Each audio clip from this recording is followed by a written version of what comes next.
కాశీ వెళ్ళండి 9 రోజుల్లో మోక్షం కాదు. ఇటువంటి పథకాలు ఉండవమ్మా.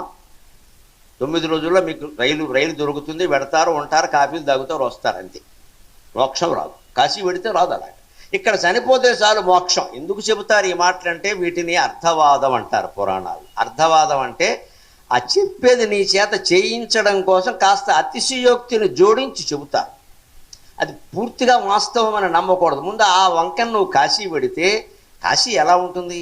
కాశీ మనలా ఉంటుందా? కాషాయం కౌపీనం యత్ర కౌశేయం, మరణం మరణం యత్ర మంగళం. మరణాన్ని మంగళంగా భావించే ఏకైక భూమి కాశీ. మరి కాశీ మహిమ మామూలండి. మరణం యత్ర మంగళం కౌశేయం కౌపీనం యత్ర కౌశేయం సా కాశీ కేనమీయతే అన్నాడు. అక్కడ మరణాన్ని మంగళంగా భావిస్తారు, కౌపీనం కట్టుకుంటే దాన్ని పట్టుబట్టగా భావిస్తారు. అటువంటి వైరాగ్య భావం నీకు కలగాలని కాశీ వెళ్ళమన్నారు. అంతేగాని కాశీలో రైలు దిగ్గానే శివుడు ఎదురొచ్చేసి నీకు ఇచ్చేసే మోక్షం, ఇలాంటి పథకాలు ఉండవు ఇక్కడ. నీ బుద్ధి మారలేదు కదా. బుద్ధి మారకుండా మోక్షం ఏంటండి? బుద్ధి మారడం కాదు, మనస్సు లేకుండా పోవాలి. కాశీ మనస్సు లేకుండా పోవాలి. అది మనశ్శాంతి అంటే అర్థం మనస్సు ఇంటూ శాంతి. మనసు ఉన్నంతకాలం శాంతి ఉండదు, మనస్సు లేకుండా పోవడమే శాంతి. అది విచారణ ద్వారానే సాధ్యం అవుతుంది. కాశీలో 9 రోజులు ఉండమని ఎందుకన్నారంటే 9 రోజులు ఒక గదిలో ఉండి ఏకభక్తం చేసి నేల మీద పడుకొని నేనెవరు నేనెవరు నేనెవరు నేనెవరు అని ఆలోచన చేయాలి. అందుకని నేను పొద్దున్న శివ దర్శనం చేశా, మధ్యాహ్నం గంగా స్నానం చేశా, ఇవన్నీ ఊరికే చెప్పుకోవడానికి పనికొస్తే నీకేమీ రాదు, ఒళ్ళు తడుస్తుంది, మళ్ళీ తుడుచుకుంటావు అంతే.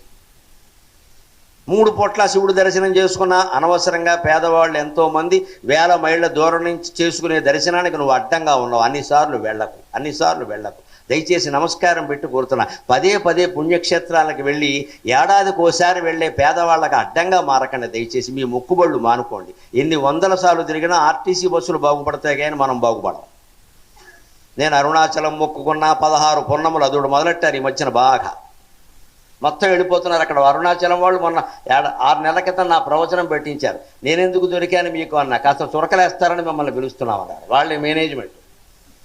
సరే ఏమేయమంటారో చెప్పండి. ఎక్కువ మంది వస్తున్నారో చచ్చిపోతున్నారో రావద్దని చెప్పండి అన్నాడు.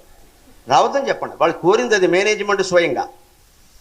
చచ్చిపోతున్నామండి, ప్లాస్టిక్ సీసాలన్నీ పట్టుకొస్తున్నారు ఎక్కడికి. తెలుగు వాళ్ళేనండి ఈ జబ్బు ఎక్కువగా ఉంది, అందరూ వచ్చేస్తున్నారు సార్ గిరి ప్రదక్షిణం అని. మేము తట్టుకోలేకపోతున్నాం, మార్కెట్ పెరిగిపోయిందండి ఇక్కడ. అంతేకాదు దొంగ నకిలీ రమణస్వాములు తయారైపోయారు అక్కడ. ఎక్కువ మంది జనం వస్తున్నారు కదా. రమణ మహర్షి లేడు, ఇంకా రమణానంద మహర్షులు తయారైపోయారు అక్కడ.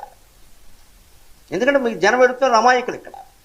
అలా వేలం వెర్రి కింద వెళ్ళకూడదు. ఎక్కడికి వెళ్ళినా మనకేం రాదండి. అది కొండ చుట్టూ తిరిగితే ఆయాసం వస్తుంది. ఏమిటి వస్తుంది?